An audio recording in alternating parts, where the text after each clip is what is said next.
Hello, readers by eyes and by ears. This is Mighty Chen, and welcome back to my YouTube channel.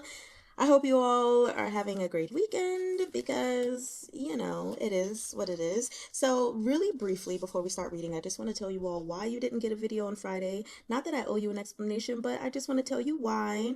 For those of you who have not been following me from the very beginning, or at least since January, I came into the new year with a hemorrhagic cyst. Yes, it's been finally confirmed as one. After all these months, I got an MRI, and it is a hemorrhagic cyst. Fortunately, it is going down and it's almost over. But what I also have, not endometriosis, but adenomyosis, which, if you ask me, is just a wannabe endometriosis, or we could say it's the sister, the twin sister of endometriosis, and that's been giving me some issues lately. Why?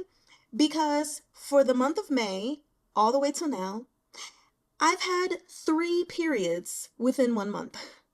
Yes, you heard that correct. 3 periods. And each period time has gotten worse. And this Thursday, I didn't read because I was exhausted, because I haven't been able to sleep, because I've been in pain and everything. And so I was like, okay, I can read in the morning, Friday morning, because normally when I first wake up for the first few hours of the day, I'm good. And then the pain hits later. But guess what happened Friday? I woke up in pain. So I could not read for you guys, and that's why y'all didn't get a video. And yeah, that is that. So anyway, I don't want to talk about that too much longer because that's not what this channel is for. I'm really hoping I'm getting towards the end of these health struggles and everything, especially by the time August hits and my Patreon is open.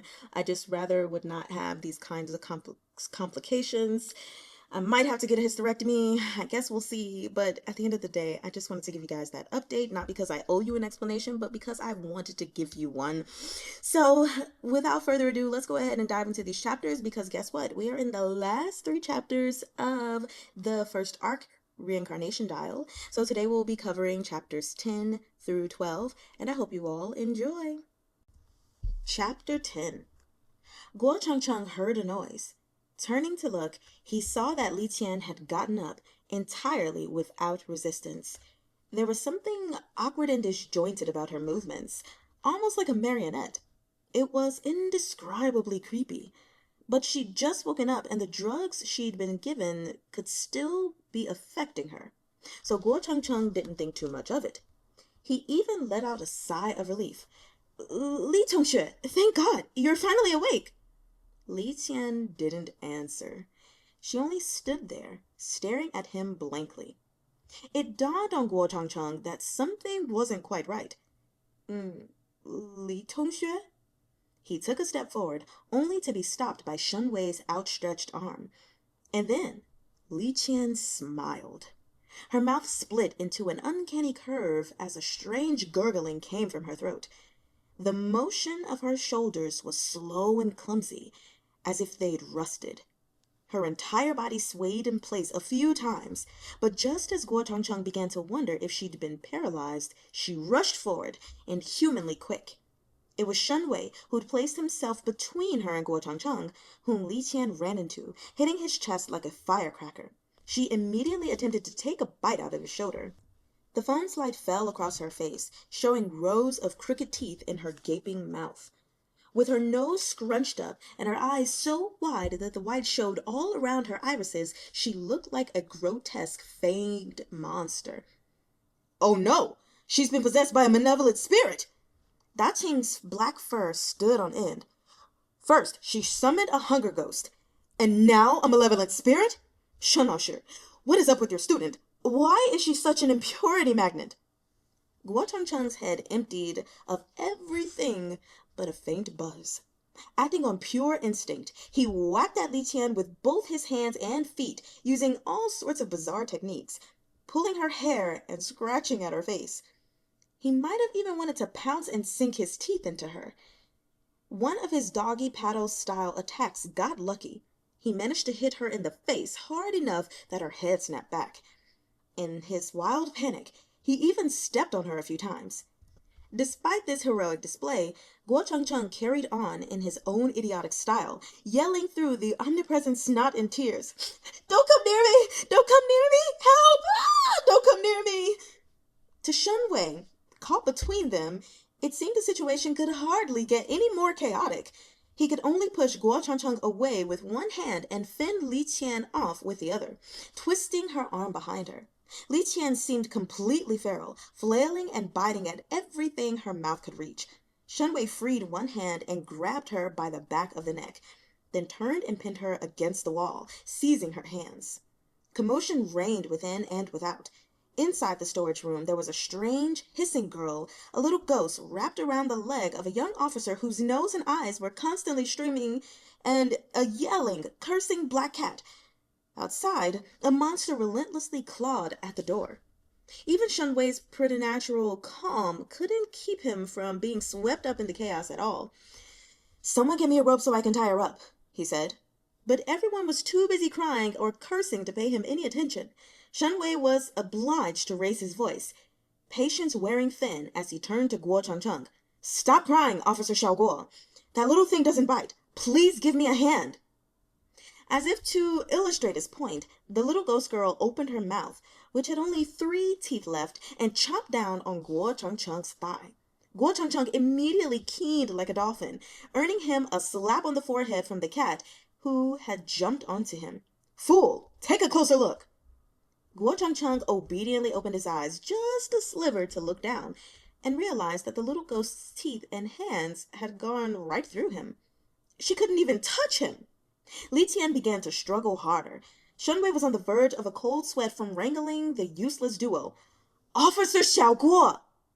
Changcheng scrambled up from the floor and whipped off his own belt. He helped Shun Wei tie Qian up, all the while squeezing his legs together to keep his pants from slipping down. It looked as if he were trying to hold in the urge to pee. Just then, the old lady, who'd been gone for some time, reappeared. She floated off to the side, barely visible and seeming much weaker. She was clearly frantic to touch Qian, but her hand kept passing through the girl's body. With each attempt, she became a little more transparent. Changcheng couldn't help trying to stop her. "Granny!" But his hand went right through her. When the old lady looked back at him, Changcheng saw her face clearly. She had deep smile lines and pronounced bags under her eyes, and her sparse white hair was poorly secured with a fake bun, revealing an ugly, dry scalp. The wrinkles on her forehead weighed down the corners of her eyes until they drooped, squished into triangles. Her eyeballs were murky.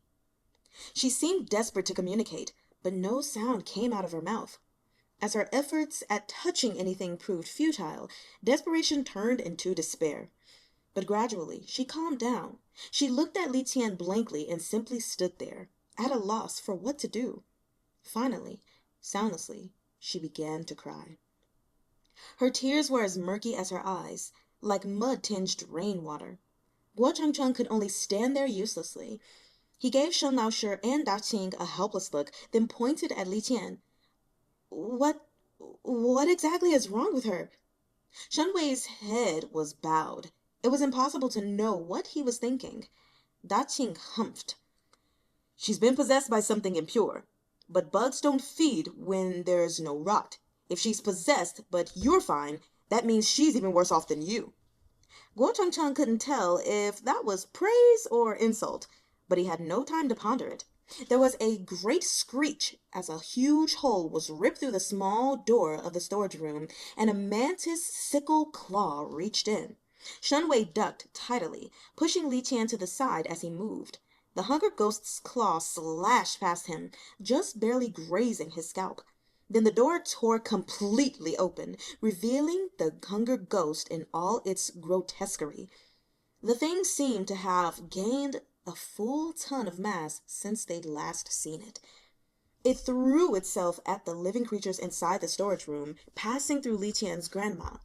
The old lady's soul didn't have time to dodge, and the contact vaporized her. Only her shocked, frightened expression seemed to linger. Dah-ching roared, "Get out of the way!" Changcheng fell on his ass as Daqing leaped up to a high place. The cat's body abruptly doubled in size, and his eyes turned to piercing gold, like a little leopard. And an audible sound wave flowed from his mouth, carrying an invisible energy aimed straight for the hunger ghost charging around the tiny room. The energy was palpable. It sliced past Changcheng's face like a blade, making him fear for the safety of his nose. The hunger ghost was hurled into the air and slammed against the wall. In the dim light, Shun Wei and the others could see tiny cracks from the impact. The hunger ghost abruptly stopped moving, like a gecko nailed to the wall. In the next moment, Daqing's body dwindled to its normal kitty size. He stumbled forward a few steps before going still and toppling from his high perch. Shun Wei quickly reached out to catch him. The black cat looked at him as if on the verge of death.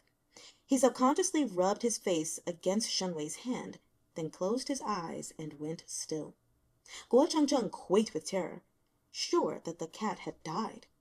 It wasn't until he saw the regular rise and fall of his furry belly as Shun Wei smoothed the hand over it that he realized Dah-ching had only fallen asleep. "What do we do?" asked Changcheng, dragging himself upright. But before Shun Wei could answer, there was an earth-shattering roar of fury. Yet again, Changcheng's ass met the floor. The two of them simultaneously looked toward the flattened hunger ghost in shock, only to find that it no longer resembled a dumpling wrapper slapped onto the wall. It had reinflated itself. Countless globs of shadows like low-grade cotton were being sucked in from the hallway and into the hunger ghost's wide mouth. Its stomach ballooned rapidly until its roundness let it roll off the wall.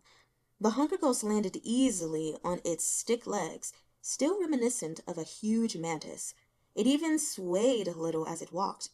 Then it shook its head and opened its mouth a full 180 degrees, like a watermelon cut in half.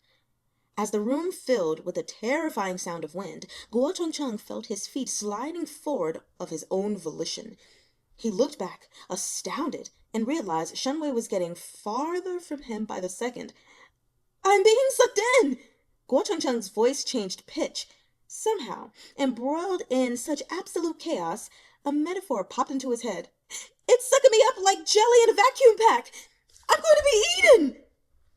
With great difficulty, Changcheng twisted and began to doggy paddle in mid-air, movements contorted. As he tried to reach for Shun Wei, jumbled words spilled out of his mouth. I'm a police officer! I'm going to be eaten! I'm a police... He'd completely forgotten about using those very words to encourage himself, but it appeared that even the hunger ghost thought this particular morsel was too noisy. It roared again.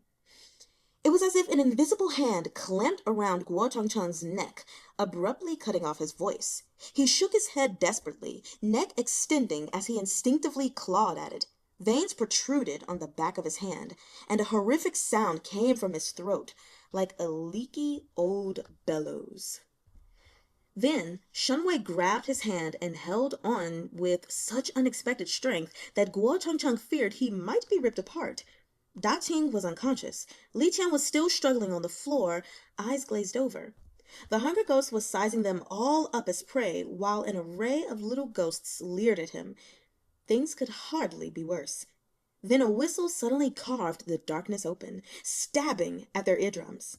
An expression of utter horror crossed the little ghost girl's face. At some point, she had hid herself in the corner. Now she screamed silently, dove into the floor, and disappeared.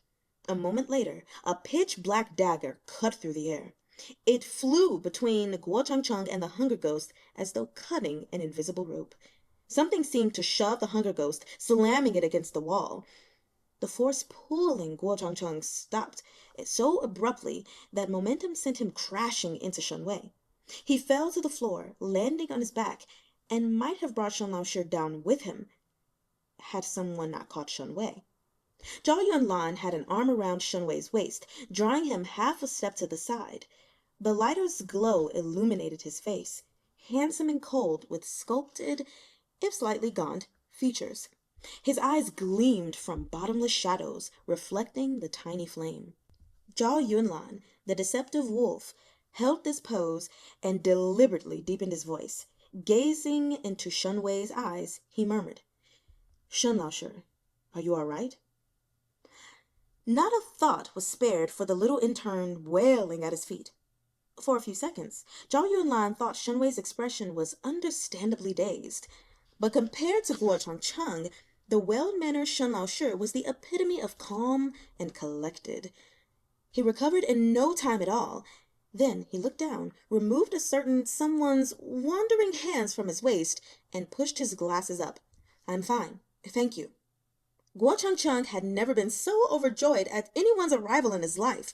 Still kneeling, he stretched out his neck and screamed, "Director Zhao, save me!" His appearance was as comical as it was wretched.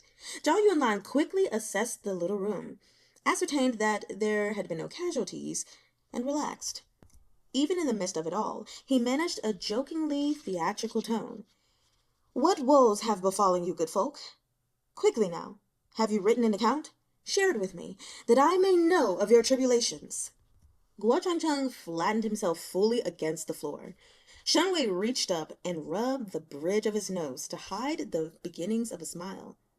Then the re-defeated hunger ghost got up yet again, as if it was set to automatically respawn. Shun Wei's head snapped up as the creature waved its giant claws and charged at Zhao Yunlan's back. "Watch out!" Zhao Yunlan twisted his body to the side. One huge claw after the other swiped just past his face with a faint icy wind. He crossed his forearms above his head to block the attack with his short blade, then grabbed the hunger ghost's wrist. The quick, powerful movements betrayed well-trained precision and sharpness. There was still a smile in his eyes when they met the hunger ghost's, and his dimples were still visible. But something about that smile was chilling. A deep male voice rang out behind the hunger ghost. "Namu Amitabha." There was a distant sound of a large bell being struck, a reverberation that seemed to travel along one's bones and all the way to the soul.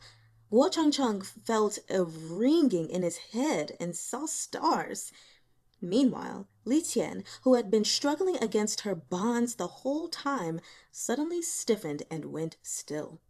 The hunger ghost reacted as if shot in the head. It flung its head back with an agonized scream, shedding clouds of black shadow. By the time Zhao Yunlan let go, the ghost had been reduced to the size of a skeletal human, stomach bulging. It was as weak as a shadow that a breeze could blow away. Only then did Zhao Yunlan lazily take out a palm-sized glass bottle. There was a cold gleam on the bottle's lip. The hunger ghost shivered violently as if wanting to flee, but Jing stood behind it, blocking the door. Pressing his palms together, he deftly formed a Vajra seal. Suddenly, this average-looking man became an immovable presence. The hunger ghost was shoved back from the doorway, unable to pass. Zhao Yunlan had already removed the cork stopper, aiming the bottle's opening at the hunger ghost. Instantly, the hunger ghost's large, bald head contorted into Munch's painting, The Scream. With a hysterical display worthy of being immortalized in art, the monster was sucked inside. The clear glass turned black. Zhao Yunlan screwed the cork back in tightly and held this crude prison with its terrible lack of amenities up to his ears. He gave it a few rough shakes, then cheerfully said, "That's that," to Jing, still behind him. Daqing regained enough consciousness to crack his eyes open. As if with his dying breath, he said, "You guys used violence to uphold the law again. I couldn't sleep through all the racket." Zhao Yunlan stuffed the complaining cat into his briefcase, but Daqing was undeterred. In a weak, thready voice, he asked, "What took you so long?" Traffic on the southeast side of the second ring road was a nightmare. Zhao Yunlan patted his furry head. "Later I'll give you a bonus for all your hard work. Just go to sleep now." Daqing's eyes drooped shut, but the nagging continued as if he were talking in his sleep. I want to eat pan-fried little croakers."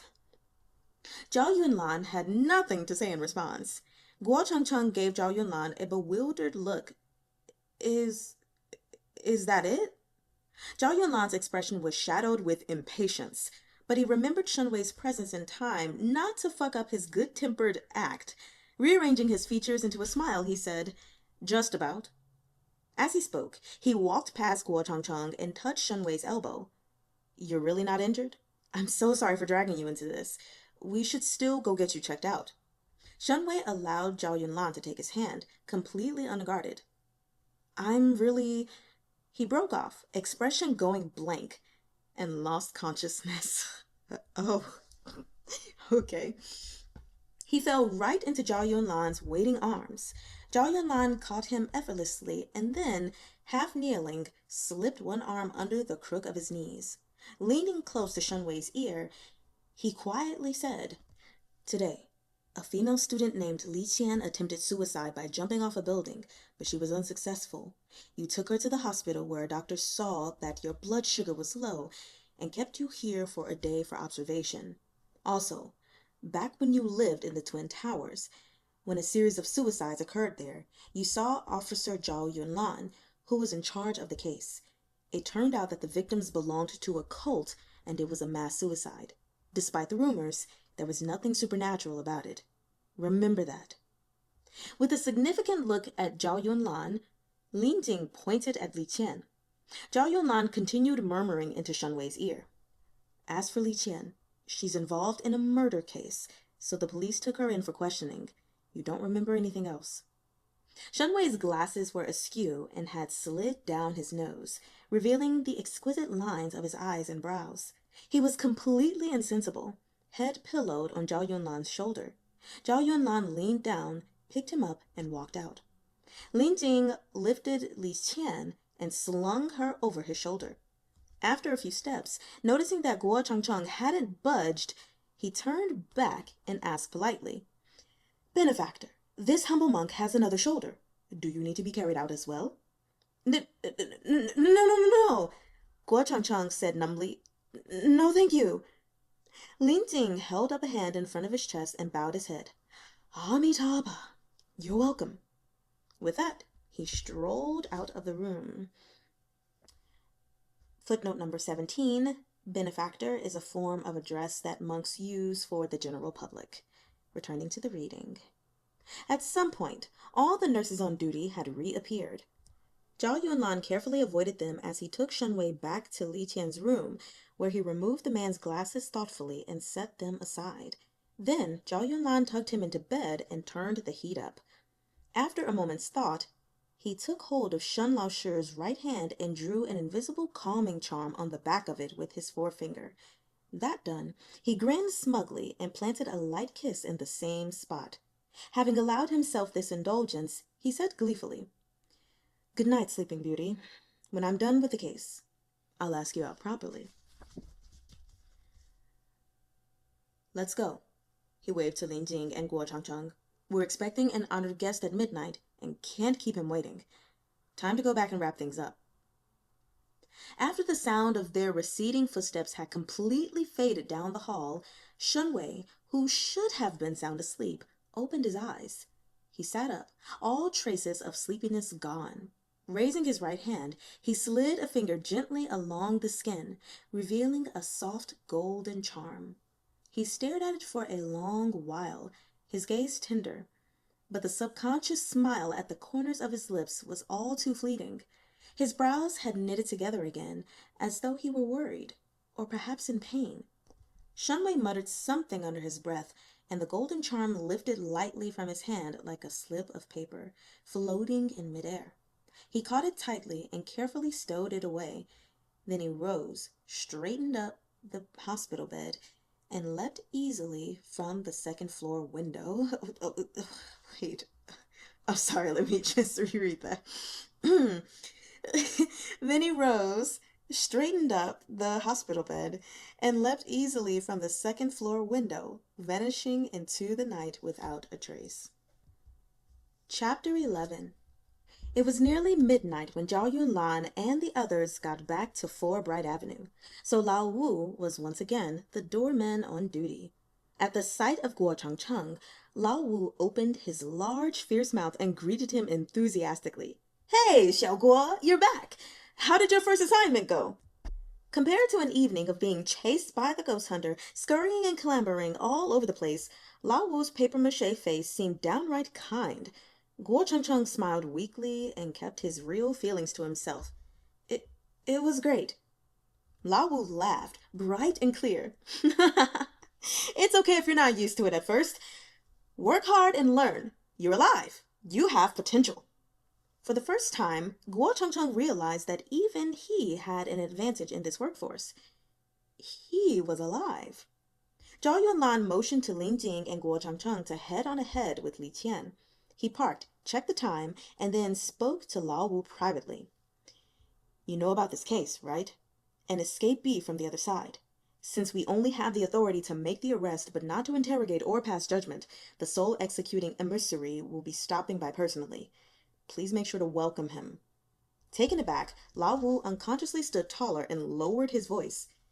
That lord? Nodding, Zhao Yunlan patted him on the shoulder. Then, somewhat tired, he lit a cigarette to wake himself up a little before walking into the office. Lao Wu didn't dare go back into the gatehouse to sit and read the newspaper. Like a soldier standing guard, he stood at attention at the entrance. Zhao Yunlan waved at Changcheng and led him into the office, pointing at a new desk. He said offhandedly, "That's your spot. Ordinarily, if nothing unusual comes up, the workday is from 9 a.m. to 5 p.m.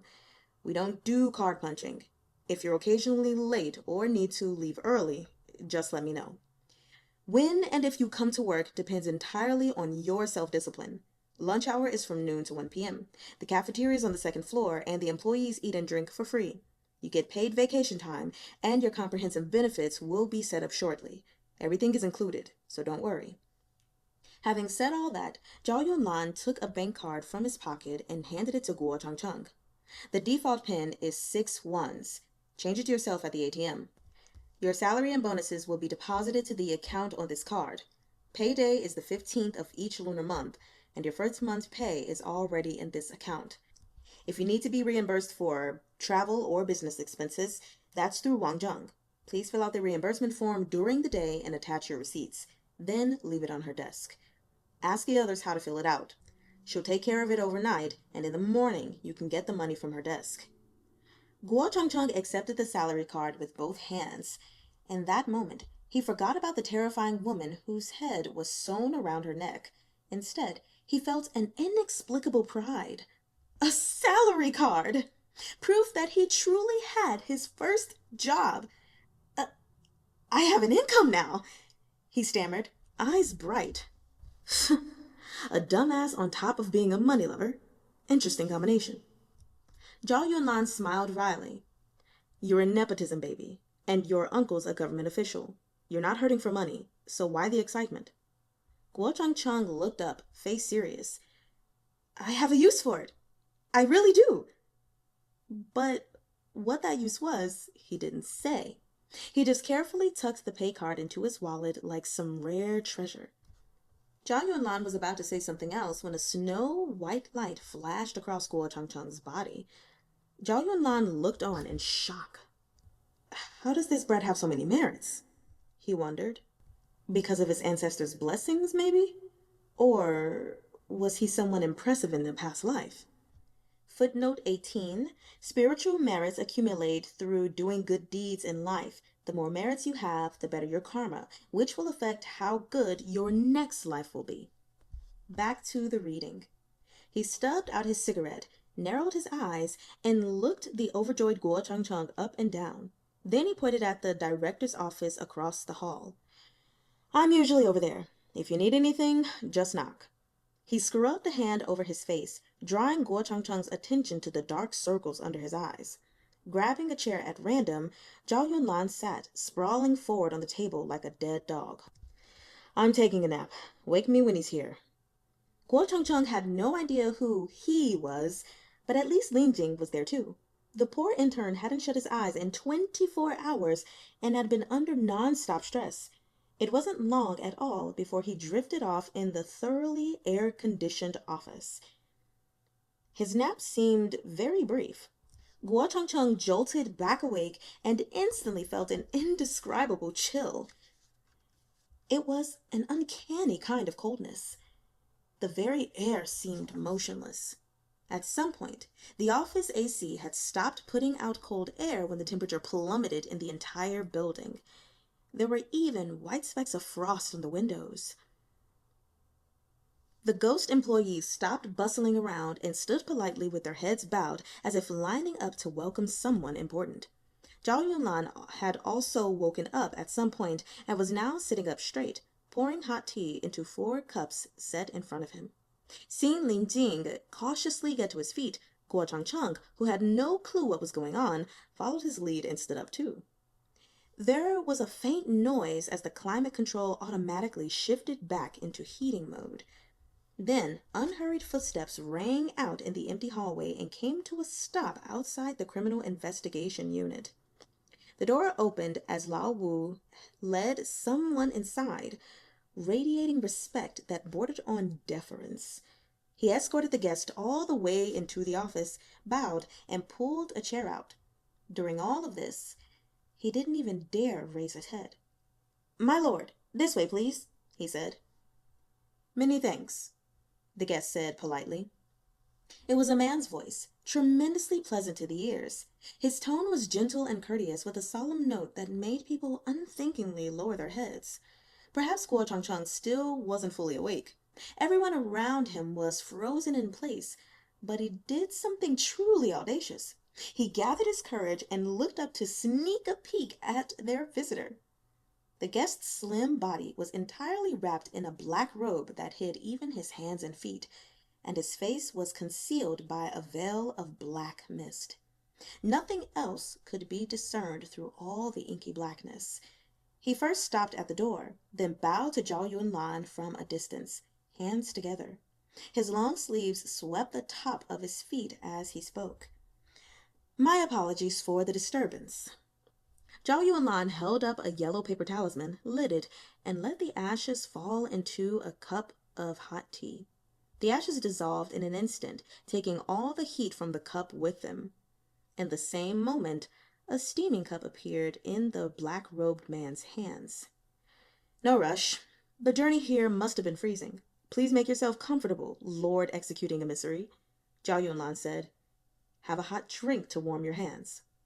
Changcheng, having watched Zhao Yunlan burn the talisman and to pass the tea, couldn't keep the words "burning spirit money to send it to the dead" from floating through his mind. And then his high-strung nerves processed what Zhao Yunlan had just said. "Freezing?" he thought, confused. How could the hottest days of the year be freezing?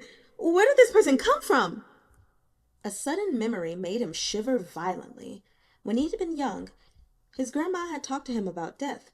She had been very clear that when the elderly move on, one has to make sure they're fed and warm. Otherwise, the intense cold during their long journey on the Hongquan Road could pierce the very soul. Footnote 19. The Huangquan, or Yellow Springs, are a body of water in the netherworld where spirits go when they die. Thus, the road from the mortal realm to the ghost realm is Huangquan Road. Was it possible that their visitor was... With his head lowered, the sole executing emissary took a sip. "This is good tea. Thank you." When he walked past Changcheng and sat in the chair across from Zhao Yunlan, as he passed by, Changcheng caught a scent. It wasn't the rotting smell they'd encountered at the hospital. It wasn't foul at all. It was a very light fragrance that reminded Changcheng of midwinter at the foot of the Daqing Ling Mountains far to the north. It was the scent that accompanies the first breath when you push open the door and walk out in the morning after a whole night of snow. It was the scent of endless, eternally unmelting snow, pure and impossibly cold, tinged with the last fragrance of dying blossoms. The scent carried far into the distance, all the way to the end of the road of life. The soul-executing emissary spoke softly and eloquently, like a scholar in a period drama. Objectively, other than the eerie black mist concealing his face, he was unremarkable. But as Changcheng came fully awake, he was filled with an unforgettable fear. A fear that was baseless and irrational, but rooted in his very soul. Changcheng finally understood why the sight of this man had made the ghosts in the hall react like mice seeing a cat. He obviously came from the southern hemisphere, Changcheng told himself. It's winter there right now. He shut his eyes, too afraid to keep looking at the soul-executing emissary, and tried to comfort himself with the logic of core socialist values. Have faith in science, freedom, democracy, harmony. There were 4 people in the office, including ghosts. The black cat was dead to the world, so he didn't count. So Zhao Yunlan had poured 4 cups of hot tea, but even after its fragrance permeated the entire office, neither Ling nor Changcheng dared to step forward and take a cup. Only Zhao Yunlan sat calmly behind the table. After the soul-executing emissary had finished the entire cup of tea in peace, Zhao Yunlan finally asked, "Why did my lord personally come to deal with a mere runaway hunger ghost?" "For many reasons," the emissary replied. The significant prison break in the netherworld during the ghost realm was due to a certain object resurfacing in the mortal realm. A light bulb went off in Zhao Yunlan's head. The Reincarnation Dial? The emissary nodded. Ah, so the guardian already knows. That is correct. The Reincarnation Dial, one of the 4 hallowed artifacts of the netherworld, had been lost for a long time. It is too soon now to know whether its sudden appearance in the mortal realm will lead to fortune or calamity. I cannot allow its presence to go unchecked, so I came to see to the matter myself. Zhao Yunlan had further questions. What exactly are these 4 hallowed artifacts of the netherworld? The emissary paused. A seal. A seal? Legend describes them as a great seal tied to the balance of yin and yang and the 6 paths of reincarnation. Footnote 20. The 6 paths of reincarnation are 6 different realms of existence where a soul may enter each new life. Gods, demigods, humans, animals, violent ghosts, and hell. Continuing with the rereading that sentence. Legend describes them as a great seal tied to the balance of yin and yang and the 6 paths of reincarnation. Word of this seal has been passed down since time immemorial, and many sources that speak of it can no longer be verified. It may be real, or the stories may have been exaggerated over time. Regardless, the fact remains that living and dead souls alike are irresistibly drawn to the Reincarnation Dial due to its life-lending properties. It has already disrupted the order of reincarnation. If it falls into the hands of someone with ulterior motives, the results will be worse than we can imagine. No wonder Qian had attracted both a hunger ghost and a malevolent spirit, having touched the Reincarnation Dial. Zhao Yunlan's expression became serious. Standing up, he said, "I'll take you to the interrogation room next door." The soul-executing emissary followed, moving silently. Surrounded by humans and ghosts struck dumb by fear, he spoke as if making small talk. "The guardian looks somewhat unwell. You must be working tirelessly day and night due to our folly. You should consider your health." Zhao Yunlan waved lazily. "It's fine. Pulling an occasional all-nighter won't kill me. And even if it did, it'd still be fine. I can go work for the netherworld and keep coasting along as a government official." The emissary clearly disagreed. "Life and death are of the greatest importance. The guardian must not joke so carelessly." Zhao Yunlan gave him an unworried smile and pushed open the interrogation room door. Qian, who had been locked in the interrogation room, had regained consciousness at some point and had been shrieking ever since. But the moment the soul-executing emissary entered, the shriek cut off. When Qian saw the emissary, she reacted like a hen grabbed by the neck. Her entire body trembled, and she stared, petrified, at the doorway. Then her eyes rolled back in their sockets, and she collapsed bonelessly. Changcheng, following along behind, felt something fly straight to his face. He took a panicked step back. The emissary raised an arm directly in front of him, the large sleeve carving a huge black arc through the air.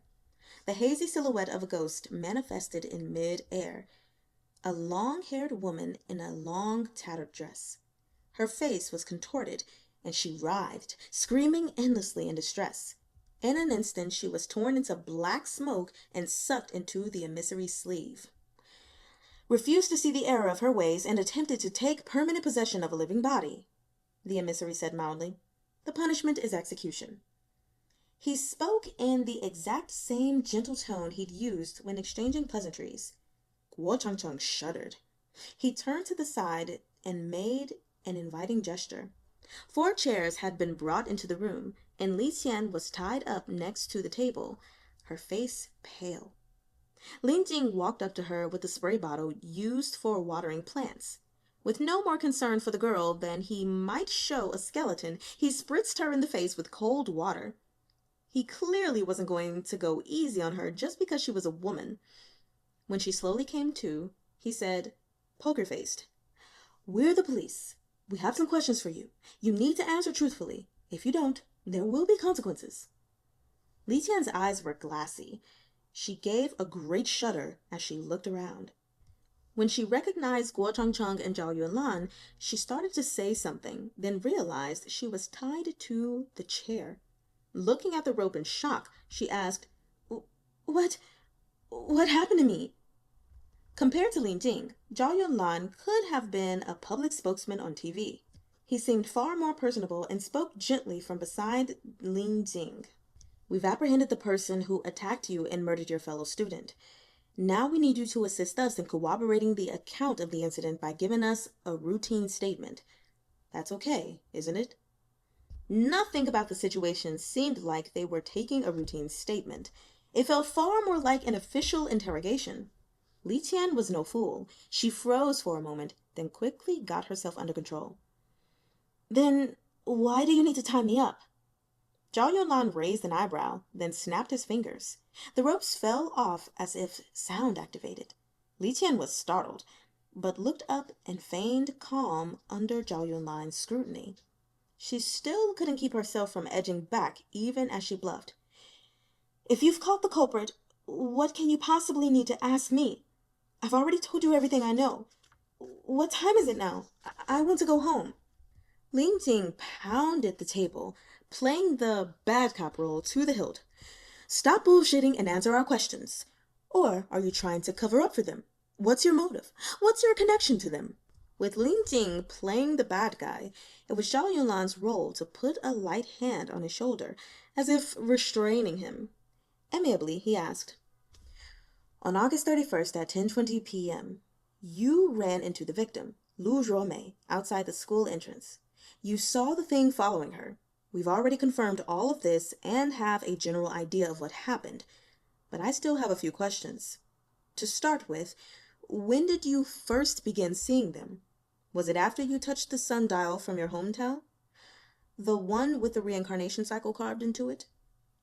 Qian gave Jing a wary glance, then looked down and surrendered to the inevitable. She nodded quickly.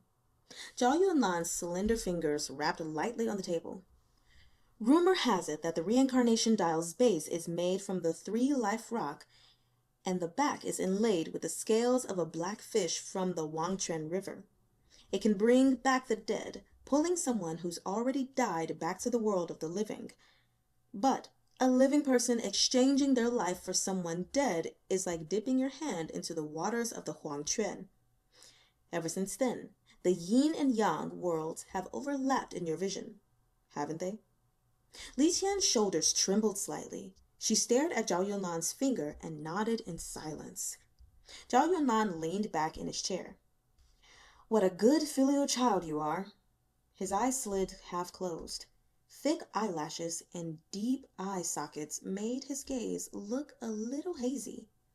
Almost sighing, he said, "So many people pay lip service to the principle of when at home, be filial, when outside, be respectful. But how many youths in their prime, when confronted with the Reincarnation Dial, would really be able to give their life for someone else?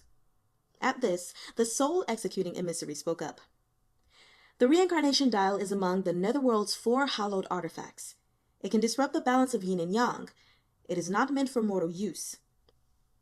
Like everyone else, Qian was too afraid to look up at the emissary. Her fingers twisted together as he spoke, and she pieced her reply together with great difficulty. I didn't know what it was. I just heard that it was an old relic that grants wishes. When my grandma had a sudden cerebral hemorrhage, I was at school, so no one was there to notice. By the time someone found her, it was too late to treat her. By the time I saw her, she had already... Back then, she wasn't just someone I happened to live with. My parents both saw me as a spare. She's the one who brought me up. We depended on each other. Do you understand what that feels like? I couldn't even cry, couldn't even convince myself she was gone. How could she die? How can someone just die? So you found the Reincarnation Dial, Zhao Yunlan said. I thought I was crazy too, believing in something like that. But then it really responded, Qian muttered. What did I have to be scared of? I'm still so young. I could even live to be 100. I could give her 50 years and still live until retirement. With so many years left in my life, why couldn't I give some to her? If mortals shouldn't touch stuff from the netherworld, then why did it happen to be there? Why did it respond to my wish? Her question made everyone fall silent. Eventually, it was the soul-executing emissary who spoke. Because at that moment, you sincerely wanted her alive again, no matter the cost. There are times when, if a person's will is strong enough, anything can happen. But no amount of desire can make some things right. Qian's eyes reddened. She stubbornly looked away, as if her feelings of being wronged were a vulnerability that shouldn't be shown to anyone else. After a while, in a muffled voice, she said, Yeah, I'm just an ordinary person. What does it matter what life throws at me? My only real family suddenly passes away, leaving me with parents who hate me. No one acknowledges my efforts.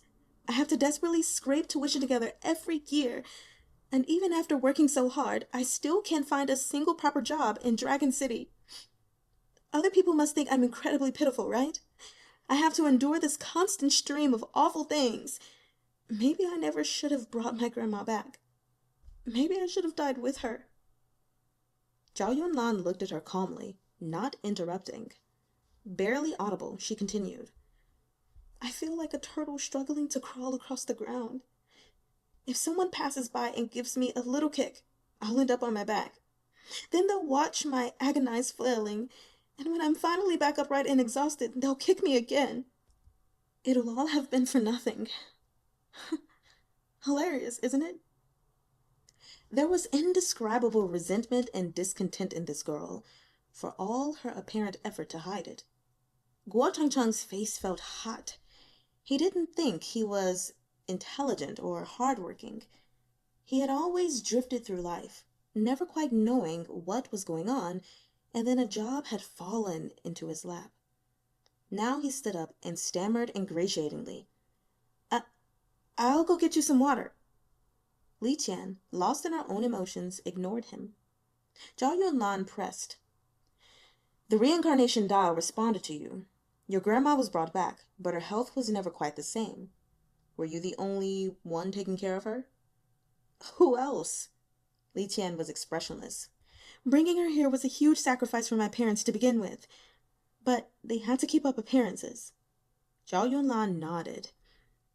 You had to study, earn your own tuition and living expenses, and care for your grandma on top of it all. It must have been really hard, huh? At this point, Jing finally looked at his superior, caught off guard. He'd initially thought Zhao Yunlan had asked him to play along in order to trick the truth out of this young woman who'd lied about the Hunger Ghost case, but listening to the line of questioning, Jing wasn't sure exactly what Zhao Yunlan wanted to find out.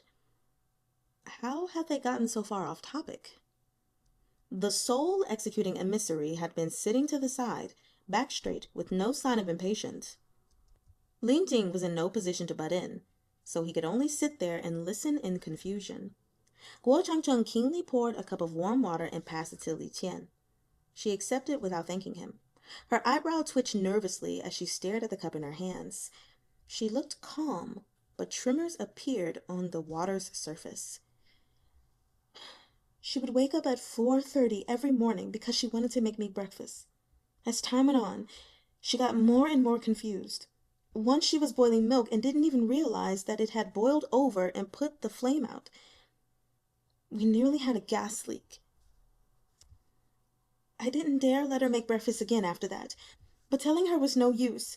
You could tell her one day, and she'd do it again the next day. So I had to get up at 4:30 too and make breakfast. Then, during the day, I'm not home. I have to juggle my classes, helping my advisors with projects and intern work.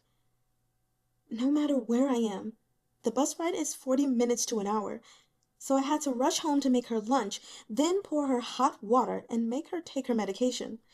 I didn't have time to eat before rushing back. Once I came home in the evening, I'd have to get her settled before I could study for a bit, and I could never get much done. She was old, so she always wanted to talk, no matter the time or place. She interrupted me a lot. Once she went to bed around 10, I could finally do some freelance translation work, usually until midnight or later. Sometimes I'd be too exhausted and just fall asleep at my desk. And you ask if it was hard? Qian took a deep breath. Tremendous fatigue showed on her face, as if even speaking were a huge burden. Then a bitter smile replaced the exhaustion as she took a sip of water, hiding her expression. There's no point talking about all of that, she said icily. Let's get this over with. What other questions do you have about the case? Hurry up and ask. Zhao Yunlan tapped lightly on the file. This may sound heartless, but after your grandma passed away, things got a lot easier for you, didn't they? What's that supposed to mean? She spat, glaring. Just what I said, answered Zhao Yunlan, unmoved. Qian's lips trembled. She stood abruptly, knocking over her cup and spilling the remaining water everywhere. Is this how the police operate? You detain innocent citizens for no reason, then slander them however you want? Sit down. Don't get so worked up. Zhao Yunlan pulled out a few tissues to wipe the table off. I'm describing human nature, not slandering you. Even if you wanted to bomb the Pentagon, no one in the world could say you did something wrong as long as you didn't act on it. We don't have thought crimes here. Voice hard, Qian said, I want to go home. You have no right to detain me. Zhao Yunlan glanced at her and nodded. Okay, we'll get back on topic for now. Let's just chat about this morning. You told me you saw Loo Row-uh-may at the school entrance, along with the shadow following her. Can you remember what it looked like? Qian's brow creased. I didn't see it clearly. I don't really remember. He laughed, showing his dimples, but the smile didn't reach his eyes. His gaze was getting sharper. It's one thing not to remember a person who just passed by, or whether the driver in a car crash was a man or a woman. That's all normal. But not to remember something that's got you this scared? If you don't remember, why are you shaking right now? Qian froze, slim fingers clenching nervously. Zhao Yunlan's tone turned severe. Just this morning, you were describing its height, how it was totally black, a bit short, and a little chubby. The color drained completely from her face. Zhao Yunlan narrowed his eyes. Tongsue, changing your statement on a whim isn't a good habit. Was the description accurate or not? Jing had a lot of experience working with him. While Qian was still sitting in shock with no time to reorganize her thoughts, he seized the opportunity to pound the table. Tell us! Zhao Yunlan had been adding layers of pressure, pushing Qian's nerves to their limits, and now Jing slashed through them with one strike. So what if it was?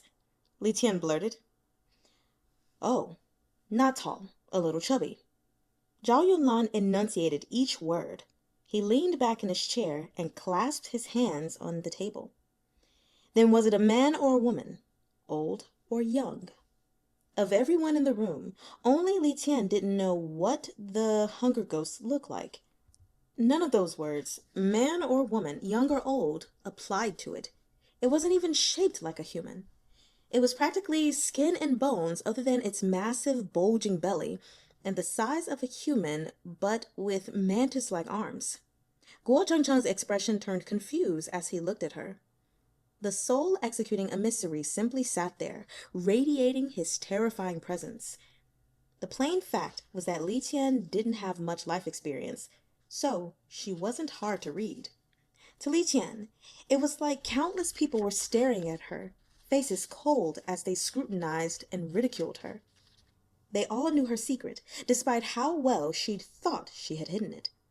Okay, I normally don't do this, but I feel like I have to say it now because I might freak if it turns out to be true. I feel like the murderer might be her grandma. That's the only thing that explains the way she's been acting and why she's been lying. But let's see. If that's the case, I'm a freak. She began to panic. Zhao Yunlan's voice was almost a whisper. I was lying just now. The human memory can become fuzzy, especially after a sudden scare. That's why eyewitnesses' accounts are often unreliable. That thing was more terrifying than you could bear, so your brain protected itself by blanking out that moment in your memory. From there, your mind automatically filled in that blank. So what you described is what your imagination came up with, the scariest thing it could conceive of. Very belatedly, Changcheng came to the realization that this was far from a routine questioning. This was an actual interrogation. Though he was stupid, sensitive, and unsure what was happening, he still had a bad sort of feeling. Between the soul-executing emissary's motionless presence and the relentless interrogation, he almost couldn't breathe. Li Tian's deathly pale face turned ashen, and Zhao Yunlan dismissed his warm, pleasant smile. Now, can you tell me why you wanted to commit suicide this morning? He asked. Li Tian's chest heaved. You didn't sleep last night, did you? When you ran to the rooftop, was there a moment when you thought that if you just let go and died, you wouldn't need to be afraid anymore? That no matter what happened, it would all be wiped clean? Zhao Yunlan's expression was somewhere between a smirk and pity. Young lady, I'm a few good years older than you, so I'm going to call you a kid for now. Many kids your age think they don't fear death. You're young enough to not understand what it truly is, especially a stubborn, decisive, impulsive youngster like you. You think death doesn't scare you at all. Li Tian's instinctive retort was sharp, but her voice was weak. How dare you say that? How would you know if someone understands death or not? I understand that feeling perfectly. I've seen it for myself. One day, they're still speaking, and then the next thing you know, they're curled up into a ball somewhere you can't see. Their hearts stop, and their breathing stops, and they slowly get so cold. And they're just a corpse, a thing that isn't human anymore, and you'll never, ever be able to find her or see her again. Not ever. Li Qian, Zhao Yunlan interrupted. The thing you understand and fear isn't death. It's parting. You just can't accept that your grandmother suddenly left you. The entire room fell dead silent. Li Qian trembled like a fallen leaf tossed about by the autumn wind. Zhao Yunlan broke the silence. That night, what you saw at the school entrance, the shadow following your classmate, was she very old and dressed in simple cotton with a fake bun on her head? Oh, wait a minute. Sorry, let's keep going. As the words left his mouth, the confusion on the faces around the table turned to shock. A short, hoarse scream burst out of Li Qian. Her features twisted into a frightening expression. Has she gone insane? Changcheng thought, his eyes and mouth wide. He didn't understand what exactly was happening. When he looked over at his boss, he saw Zhao Yunlan's fingers rubbing together subconsciously, like he was desperate for a cigarette but doing his best to resist. His gaze was deep but calm. The light hitting his face and shirt, wrinkled but still snow white, suddenly gave him an otherworldly air. He pulled a picture out of his pocket, an old woman's memorial photo. She had a kind, benevolent countenance with a smile lurking at the corners of her mouth, and her expression was at peace. Changcheng immediately recognized her as the old lady who had rushed to place herself in front of Li Qian's hospital bed at the most dangerous moment. Zhao Yunlan pushed the photo toward Li Qian. Steepling his fingers under his chin, which was dusted with stubble from days of continuous overtime, he said, "This is Mrs. Wang Yufan, born in the spring of 1940. She passed away last month. Cause of death, mistaken consumption of hypoglycemic medicine." Li Qian stared at the memorial photo, eyes so wide that Guo Changcheng suspected they were about to fall out. Zhao Yunlan continued, "Your grandmother raised you. You two were always close. You used the reincarnation dial for her and gave her half of your life. But once she came back to life, her mind began to slowly erode. You took care of her the whole time. My colleague told me that nearly everything in your online shopping history is some sort of product for the elderly. And according to her doctors, even after her mind started to go, she was never remotely aggressive toward anyone. So tell me, what made you think your grandma would harm you after her death? Why are you so afraid of her?" For all the reaction she showed, Li Qian might have been a human wax figure. "Why don't you speak?" Zhao Yunlan asked. "Li Qian, I'll ask one last time. If you don't tell the truth, you'll never have another opportunity to speak honestly again. You'll want to be free of this burden, but that will be impossible. A lie will always be a lie. Once you carelessly pick it up, you'll be unable to put it down again for as long as you live." Just that day, someone else had told her something similar. Shun Way did. Li Qian's dull gaze gradually lifted, inch by inch. Zhao Yunlan leaned forward slightly, looking into her eyes, and pausing after every word, he said, "My colleague told me that two lives connected through the reincarnation dial will live and die together. And yet, somehow, you're still alive even though your grandma has passed on. That presumably means she died before her time was up. At first, I couldn't figure it out.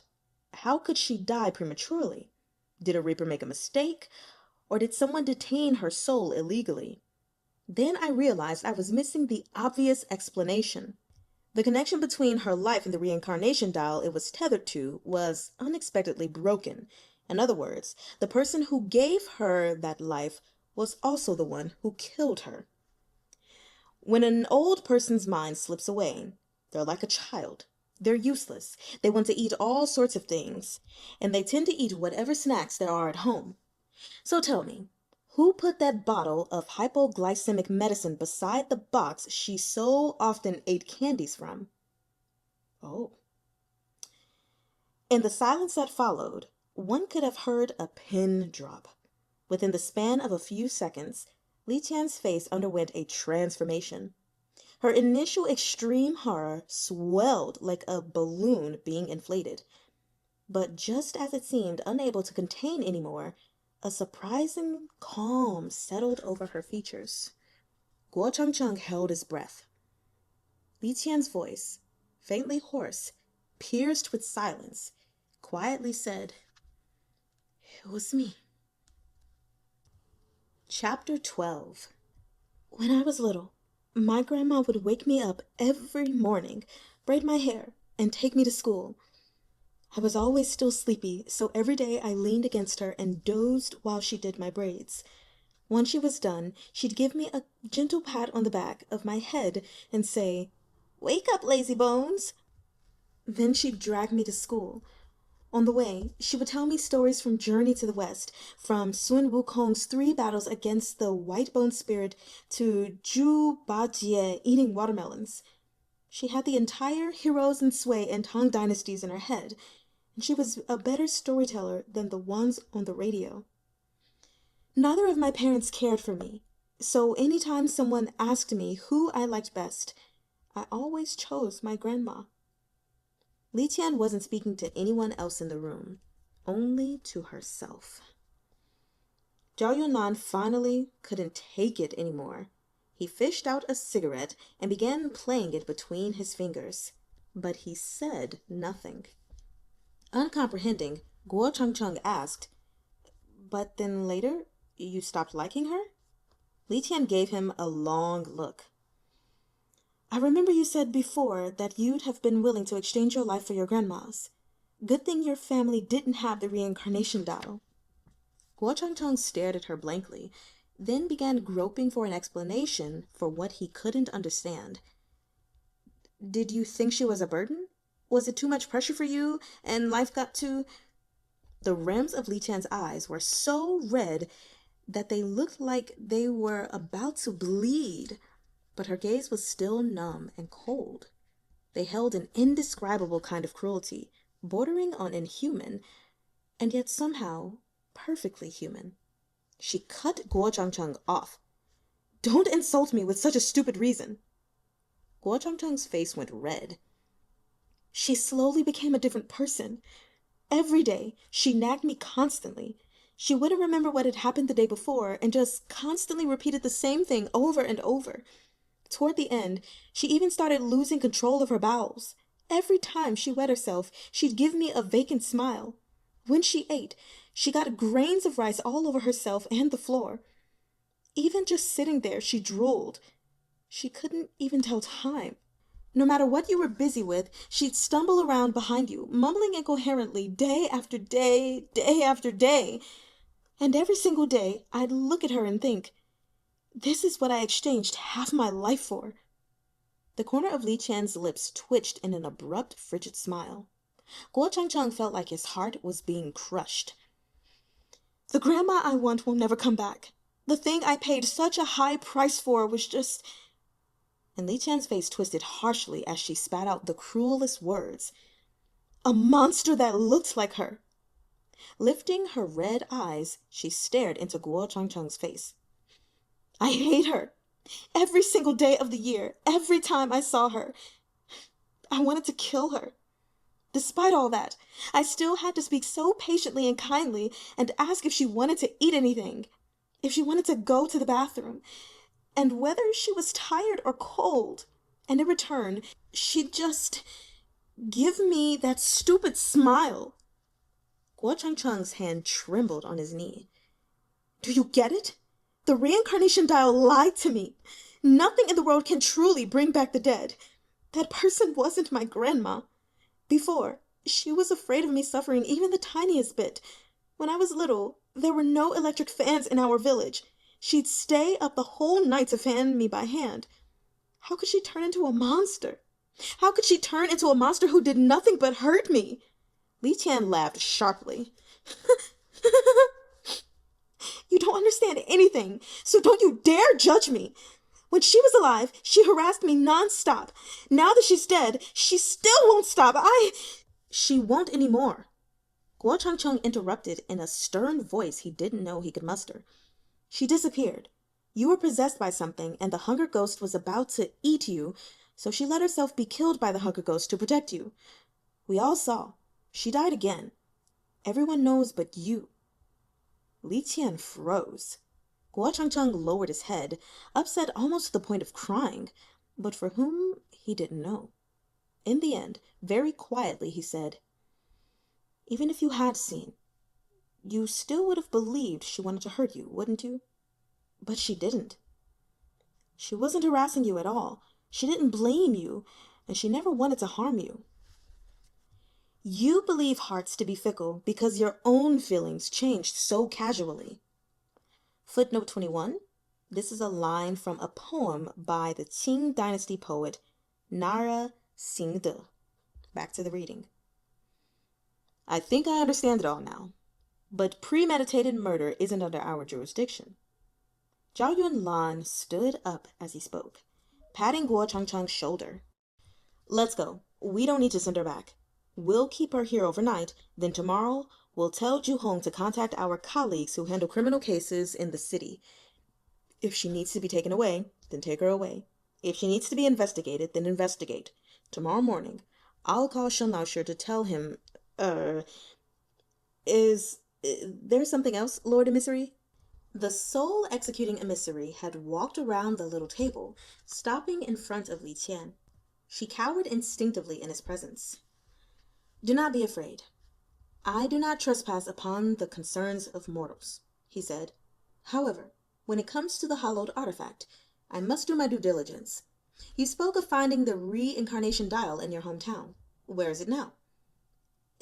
It's at my place, Qian said quietly.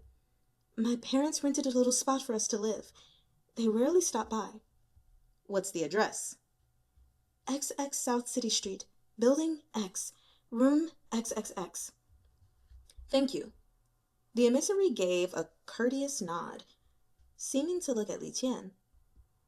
Then he paused and said mildly, One day we will meet in the netherworld. On that day, I will await you with justice. Changcheng followed Zhao Yunlan out, his mind a whirlwind. After escorting the emissary to the door, he still seemed unsatisfied by how things had played out. He took one last look back at Qian, who was still sitting there, dazed. The sole executing emissary departed quickly in order to retrieve the Reincarnation Dial before dawn broke. In his wake, the white frost of the windows visibly melted away and the temperature in the office rose quickly. The climate control switched back to cooling mode, but Changcheng still felt wave after wave of chills down his back. He followed Zhao Yunlan like a little tail, looking as if he wanted to say something. Zhao Yunlan grabbed his car keys and bag, then glanced at him. We're done now. Aren't you leaving?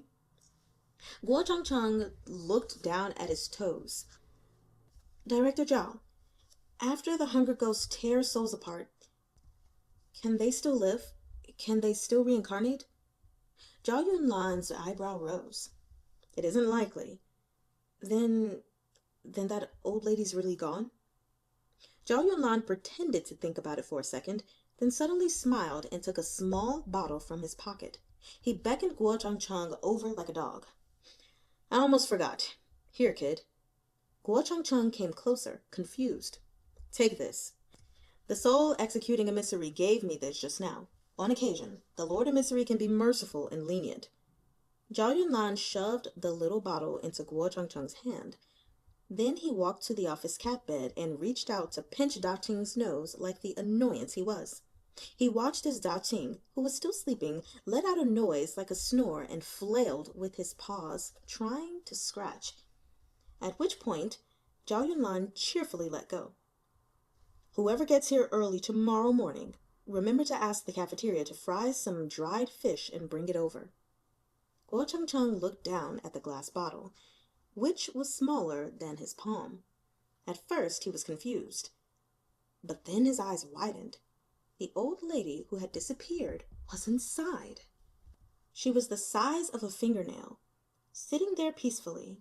She gave him a light smile, and then suddenly her wrinkled face smoothed out. Her hair grew longer, black flowing from its roots to its ends. Strong new teeth appeared in her mouth, and her body straightened and became slender. The mature beauty of her 30s was restored, then the youthful prettiness of her 20s, and then, slowly, she became thinner and shorter. She was a girl now, a child, and finally, a baby curled up on her side. The baby slowly closed her eyes, and then the tiny body was gone. Shocked, Changcheng exclaimed, She disappeared! That's a bottle of rebirth. She's re-entered the reincarnation cycle, said Jing, who had come up behind him at some point. From life to death, then from death to life. From young to old age, then from old age back to young, again and again, never ending. Having said that, Jing looked down, chanted a quick Amitabha, and added, We're done. Go home. Work starts tomorrow morning at 9, but the cafeteria starts serving breakfast at 8. If you want some, come earlier. Don't be late. It seemed that one of Guo Changcheng's wishes had been granted. He carefully put the bottle in his bag and left, satisfied. Having gotten rid of the gullible little intern, Jing turned to Zhao Yunlan. I didn't see the emissary pass you anything. Qian touched the hallowed artifact from the netherworld without permission, so she must suffer this hardship. The old woman was willing to take it for her, so she died for a reason. It's all just cause and effect, so what is there to be lenient about? Zhao Yunlan said. So you're the only smart one here, the only one with a sharp eye? Are you happy now? I heard you were completely dissatisfied with that intern, that he only got in here because he has connections, and that you wanted to get rid of him, said Jing. Why did you suddenly comfort him like that? Lighting a cigarette, Zhao Yunlan waved at him impatiently. Because I fucking wanted to. Why are you still here? Jing shook his head and sighed, looking like he wanted to express some opinion about his boss. But when Zhao Yunlan's sharp gaze cut toward him, Jing's opinion quickly became, wise men don't go against the tide. Grabbing the water bottle on his desk, he made his escape. Zhao Yunlan locked up the office. He'd intended to go home and sleep, but found himself thinking of the emissary who'd left in such a hurry. He couldn't shake his curiosity about the hallowed artifact, so he headed to Li Qian's address, telling himself that he'd just skip work the next day, even if it was a despicable move. When Zhao Yunlan arrived, he found the entire building caged inside a pitch-black aura that thrummed with bloodshed. Unable to imagine what might have caused it, he parked on the roadside and hurried upstairs, gun drawn. A huge hole hovered above the building like the gaping maw of a gigantic monster. The elevators weren't working, so Zhao Yunlan ran all the way up to the roof, which he found littered with corpses and bones. He took a close look at the corpses, trying to figure out what kind of monsters had died there. Some had had 3 heads, some had bellies on both sides, and some had human heads on skeletal bodies. But what they all had in common was that they'd been beheaded in a single stroke. The moonlight struck the ground like a coating of fresh blood. Not far away, the soul-executing emissary stood, soul-executing blade in hand. The blade was held to a person's throat. Perhaps person wasn't quite right. The being's features were horrifically warped and warty, inspiring both fear and revulsion. What kind of monster is this? Zhao Yunlan reached into his jacket. My lord soul-executing emissary, do you need a hand? The soul-executing emissary waved at him without turning around. Speaking to the wart-covered creature, he said, I will ask one final time, where is the Reincarnation Dial? The monster turned its neck stiffly under the blade and looked in Zhao Yunlan's direction. It replied to the emissary, but didn't answer his question. My master asked me to convey a message. My lord, you have performed your duties meticulously for centuries. Each day, like the one before, you've avoided the person enshrined at the tip of your heart much as you've avoided raging floods and savage beasts. To all appearances, you are the epitome of self-control. But don't you truly fear being unable to control yourself? The emissary said nothing, but the coldness emanating from him grew heavier. My master has tremendous sympathy for your deep feelings, my lord, and went to the effort of having him brought before you. He wished to see if you are truly without desire, without... This time, the emissary didn't let the creature finish. His blade flashed, turning the wart-covered head into a fountain of blood. The stench it unleashed was foul enough to make one's head spin. Then a wind swept over the roof, so fierce that Zhao Yunlan was forced to close his eyes. When it died down, the roof had returned to normal, as if the corpses and monsters strewn over it had never existed. Zhao Yunlan called out, Wait, my lord! The soul-executing emissary turned without approaching and bowed in farewell, hands clasped. Offering no explanation, he quickly ducked into the black hole. In that always composed figure, Zhao Yunlan actually detected a hint of panic. When the soul-executing blade came out, Even gods stayed away. Who would dare challenge him to his face? Zhao Yunlan's brows creased in thought. The Reincarnation Dial, said to wreak havoc upon the reincarnation cycle, had been stolen. But by whom? Whew, okay, we finally made it to the end, and boy am I glad, because I need a nap. Okay, so let's go ahead and go over my notes. At first, I actually thought I wasn't really going to have any, but I ended up having some. So let's go ahead and go from the top of my notes. So the first note I have is coming from page 162. That's chapter 11. And it was about what Zhao Yunlan had said to Li Qian about describing human nature and how we may have thoughts, basically, but if we don't act on those thoughts, then essentially, of course, in the court of law, we can't be convicted on those thoughts. But I just thought it was interesting to see that here because, yes, we are human and we all have thoughts. They're not always happy and pretty. Sometimes they are horrific and terrifying. I know from personal experience, some thoughts that I've had, even like within the recent years, I questioned my own sanity and like safety and was like, hold up, am I wicked for thinking this way?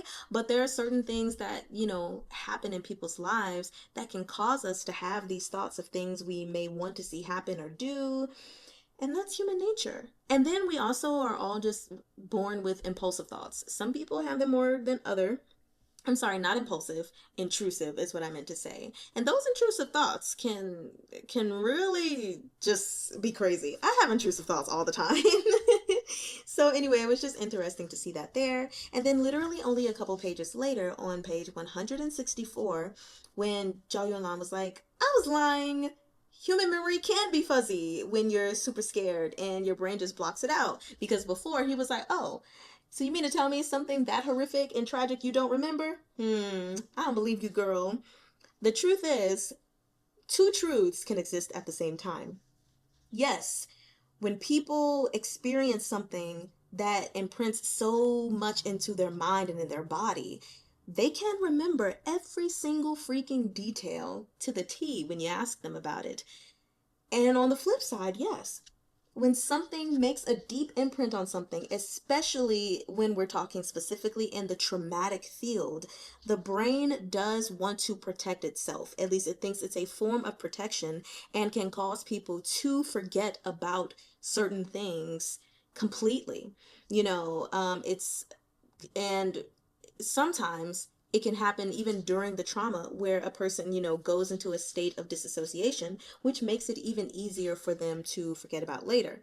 I know from personal experience, if you ask me about actually like basically all of my childhood and even my early adult years, the majority I don't remember. But like my first memory that I have, it's pretty late in life compared to the point of time when people actually start to remember things according to science. So yeah, I just wanted to say that, like, if you didn't know, both of those things are true. Traumatic experiences can either be remembered in great detail or it's like, I don't remember Jack Dilly squat. So then, wow. Here I was thinking that the killer of Loo Row-uh-may was the grandma, and we just had this whole other thing of Li Tian being the one who killed her grandma. I was like, oh, okay. Well, honestly, I don't really know what to say to that. It just kind of it blew my mind that ended up being the turn. Nevertheless, of course I understand. Do I agree with it? No. Do I understand? Yes. I can understand murderers, you guys, and serial killers and all those things, Doesn't mean I agree with what they did, but I'm very understanding. Anyway, I thought it was sweet that Zhao Yunlan remembered that the cat, when he was going to sleep, wanted dried fish and, said to the people left in the room, like, hey, when breakfast comes, make sure they have this. It's such, I'm sorry, I know that's like such a irrelevant small detail, but it was something that he remembered, which may allude to him being a good boss, on top of him giving the vial to Guo Changcheng to comfort him a bit, even if what he made up about it wasn't true. I don't know. And the last thing that I will say, sorry if y'all can hear that in the background, that's the rain. The rain is raining. Anyway, the last thing that I want to say is I'm not really feeling how they're approaching dates and addresses. Everything is like year 20XX, address XX 5th Street. I'm like, wait, what is this? I mean, I guess in a way for the dates and times or whatever, well, not times, just the dates. I get it because maybe the author, maybe Priest wanted us to feel like the story was timeless, that it could be throughout any time period, which I'm kind of getting that theme overall when we're talking about Shun Wei and his longing and stuff. Like, he's been around for a long time. He has to have been. Or maybe he's been through the reincarnation cycle several times already. Or well, I guess everyone has, but you know what I mean.